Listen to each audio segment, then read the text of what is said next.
आता सध्या कलिंगडचा व्यवसाय म्हणजे सध्या कलिंगड चांगलं आहे आणि आमच्या कृषी पंचवार्षिक पाटगावातून हे कलिंगड नाही म्हटलंच तरी सिंधुदुर्ग, कोल्हापूर, बेळगाव या साईडला म्हणजे बाहेर पाठवला जातो माल, पण त्याला तसं प्रोत्साहन भेटत नाही आणि जेवढा खर्च होतो तेवढा काही त्याला भागत नाही, पण एक धंदा म्हणून करावा लागतोय.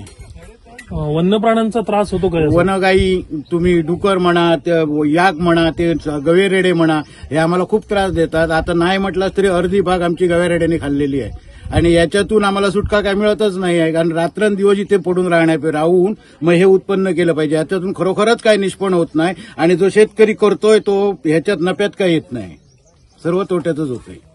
सौर ऊर्जेवर वगैरे पंप?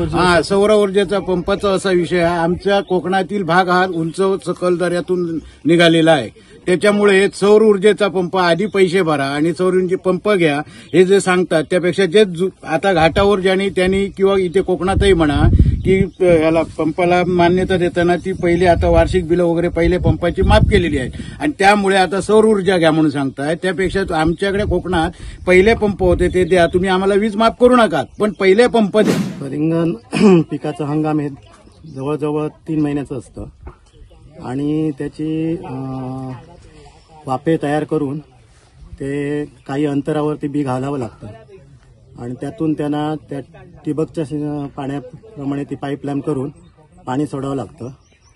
सगळं काही ते व्यवस्थित होतं, पण वन्य प्राणी गवेरेड्याचं प्रमाण आता भरपूरच झालं इकडे. माकड तर बघायलाच नको आणि तसेच हे डुकर, वनगाई यांचा भरपूर प्रमाणात मोठ्या प्रमाणात नुकसान करण्याचं प्रमाण झालेलं आहे.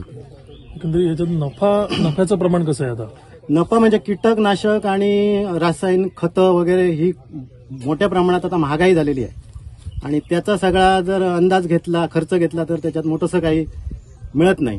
कारण इथे आम्हाला कुठल्याच प्रकारचे असे हे नाही आहे की बाबा सरकारकडून काहीतरी मिळेल, नुकसान भरपाई वगैरे असं तर काहीच नाही आहे. त्याच्यामुळे उष्णता वाढली की जागच्या जागी फळ ढगाळलं जातंय, त्याच्यात खूप नुकसान होतंय उष्णतेमुळे.